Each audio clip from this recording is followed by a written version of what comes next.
সংখ্যালঘু নির্যাতন তো হচ্ছে ভারতে। ভারতের এক একটা মসজিদ তারা ভাঙতেছে। এরা যেমন অখণ্ড ভারত চায়, আমরাও অখণ্ড ভারতই চাই। আমরা চাই অখণ্ড ভারত হবে কালিমা লা ইলাহা ইল্লাল্লাহ মুহাম্মাদুর রাসূলুল্লাহ। আস্তে আস্তে ওর মানচিত্র মসজিদের মতোই ভেঙে খান খান হয়ে যাবে ইনশাআল্লাহ। পরিবর্তিত বাংলাদেশে কোনো ভারতীয় দালালকে আর জায়গা না দেওয়া, একদম সাফ কথা। বরং প্রত্যেকটা ডিপার্টমেন্টে যেখানেই তারা লুকিয়ে আছে খাপটি মেরে, এই প্রত্যেকটা ভারতীয় দালালকে এখান থেকে বের করতে হবে। আমি একা বললে আমি পারবো না, আপনি একা বললে আপনি পারবেন না। প্রত্যেকটা এই বয়ানের জায়গা, মিম্বর, খুতবা, ওয়াজ মাহফিল, প্যান্ডেল, আমাদের রাজনৈতিক দলগুলো, আমাদের ইসলামপন্থী দলগুলো যেগুলো আছে, সবার ইমারত থেকে আওয়াজটা আসতে হবে। কারণ এরা যদি আর একটা বার সুযোগ করতে পারে, না থাকবে আপনার দেহ আর না থাকবে আপনার মাথা। এখনই তো আপনাকে হুমকি দিচ্ছে, যে কোনো সময় একটা একটা করে গুপ্ত হত্যা করবে। এই জিনিসগুলো কিন্তু বিচ্ছিন্ন ঘটনা না। তার আগে চট্টগ্রামে সাইফুল ইসলাম ভাইকে এক ভাইকে খুবই মারা হয়েছে, এটার বিচার এখনো হয়নি। যারা মারছে ওদের পক্ষ নিয়ে আমরা আবার সংখ্যালঘুর স্লোগান তুললাম। এই কেমন সংখ্যালঘু যে আমার ভাইকে জবাই করে হত্যা করে? হ্যাঁ, সংখ্যালঘু নির্যাতন তো হচ্ছে ভারতের এক একটা মসজিদ তারা ভাঙতেছে। এটা একটা লক্ষণ। আস্তে আস্তে ওর মানচিত্র মসজিদের মতোই ভেঙে খান খান হয়ে যাবে। এরা যেমন অখণ্ড ভারত চায়, আমরাও অখণ্ড ভারতই চাই। আমরা চাই অখণ্ড ভারত হবে কালিমা লা ইলাহা ইল্লাল্লাহ মুহাম্মাদুর রাসূলুল্লাহ। আপনারা তো মনে করেন যে ভারত আমাদেরকে ঘিরে রাখছে, তাই না? আসলে ভারতকে আমরা ঘিরে রাখছি। এই দিক থেকে আমরা, এই দিক থেকে চায়না, এখান থেকে নেপাল, এখান থেকে ভুটান, এখান থেকে মায়ানমার, এখান থেকে পাকিস্তান, আর তার চেয়ে বাপ আছে আফগানিস্তান। আচ্ছা, আফগানিস্তান ওদের সাথে কেউ পারছে এই পর্যন্ত? আফগান ভাইরা নিজেদেরকে করে নিচ্ছে, বুঝাচ্ছে। কথা হচ্ছে, আমরা একটা কাপুরুষতার পরিচয় দিচ্ছি। নেপাল ওকে টাইম দেয় না, ভুটান টাইম দেয় না, মায়ানমার টাইম দেয় না, চায়না তো দেয়ই না। আর আমরা তাকে একেবারে প্রভুর আসনে বসে আছি। আমরা কি দিছি? আমরা ইলিশ দেই, আমরা ট্রানজিট দেই, আমরা রেল দেই, আমরা বন্দর দেই, আমরা কি দিই? গ্যাস তো দেই মাশাআল্লাহ। তারপরে পণ্যগুলো তো দিচ্ছি, গার্মেন্টস দিয়ে দিচ্ছি, আমাদের প্রশাসনের মধ্যে লোকজন দিয়ে দিচ্ছি, কর্মী শ্রমিক দিয়ে দিচ্ছি। এই জন্যই তো বলি, কেন সে স্ট্যাটাস দেয় এই স্বাধীনতা তার স্বাধীনতা। এটাই তাহলে কারণ। তার মানে তারা আমাদের সার্বভৌমত্বটাকে স্বীকার করে না, তাই না? তারা যদি আমাদের স্বাধীনতা সার্বভৌমত্বকে স্বীকার করতোই, তাহলে তো এরকম স্ট্যাটাস দিত। কি এখন কথা হচ্ছে, আমরা মাথা নত করার জাতি না। আমাদের নবী মুহাম্মদ সাল্লাল্লাহু আলাইহি ওয়াসাল্লাম মাথা উঁচু করে দাওয়াতি কাজ করছেন। মার খেলেও কখনো তিনি মাথা নিচু করেন। সাহাবায়ে কেরাম রাদিয়াল্লাহু আনহুম আজমাইন মাথা উঁচু করে দাওয়াতের কাজ করছেন, কারোর সামনে মাথা নত করেন নাই। ইল্লাল্লাহ, আল্লাহ ছাড়া। মার খেয়েছেন, হিজরত করতে হলে হিজরত করেছেন, কখনো মানুষ গালি দিয়েছে, গালি সহ্য করেছেন, কখনো মদিনা চলে যেতে হয়েছে, দেশ ছাড়তে হয়েছে, দেশ ছাড়ছেন। আবার কখনো ইসলামী রাষ্ট্র কায়েম করতে হয়েছে, রাষ্ট্র কায়েম করছে। জিহাদ করার দরকার জিহাদও করছে, কেতালের দরকার কেতালও করছে। আস্তে আস্তে মক্কা বিজয় করেন নাই। সিরাত পড়তে হবে, সিরাতের ধারাগুলো আমাদেরকে বুঝতে হবে। কারণ আমরা তো তার উত্তরসূরি, আমরা তাদের উত্তরসূরি। প্রথম কথা হচ্ছে, আমরা আমাদের নতজানু মনোভাবটাকে আগে ত্যাগ করতে হবে একটা।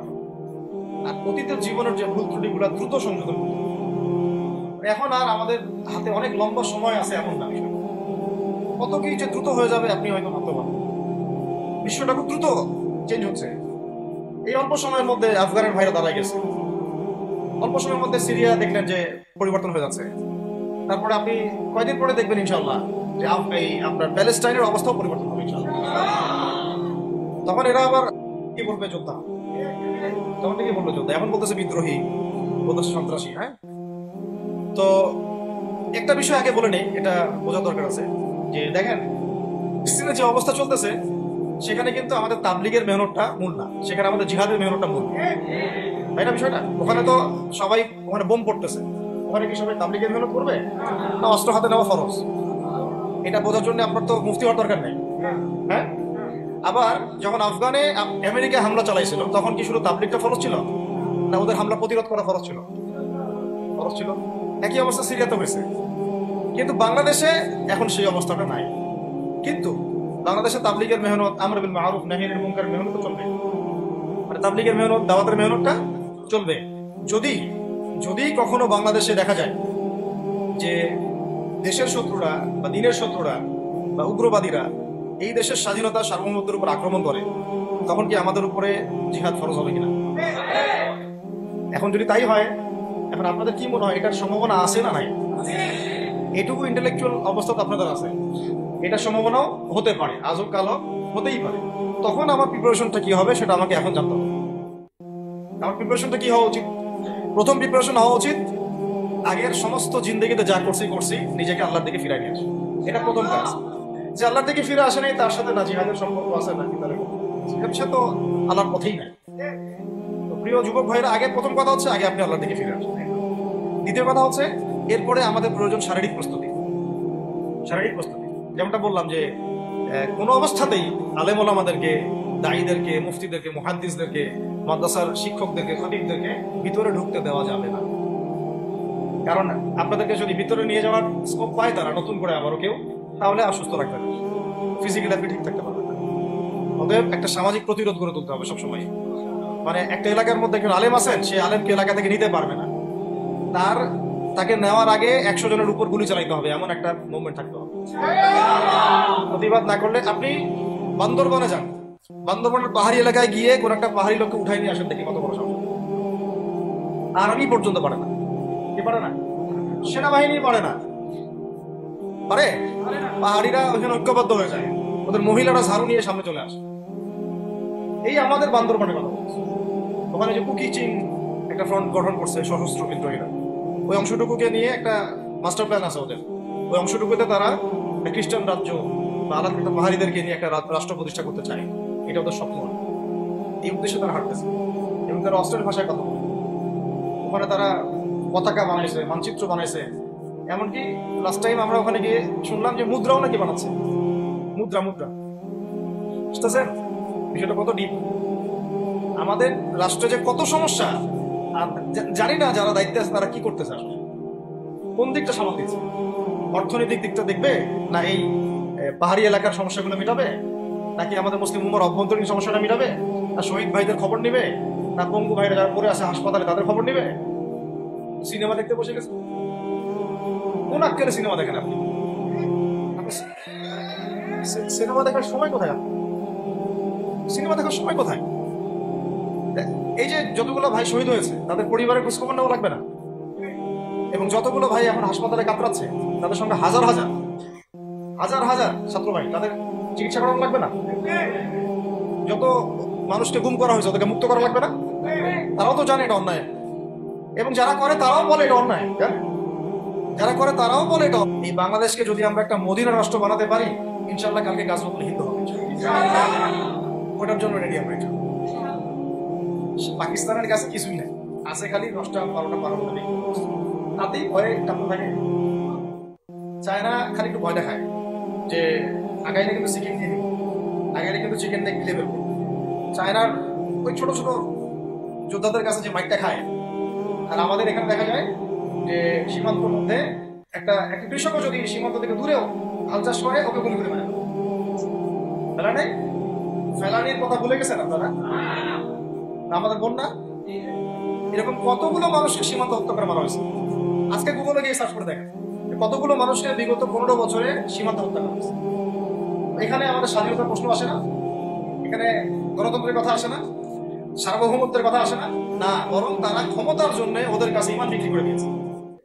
ক্ষমতার জন্য এই উগ্রদের কাছে, উগ্র হিন্দুত্ববাদীদের কাছে ওরা তাদের ইমান, ওদের আমল, ওদের তাকওয়া, ওদের দিন সব বিক্রি করে দিয়েছে।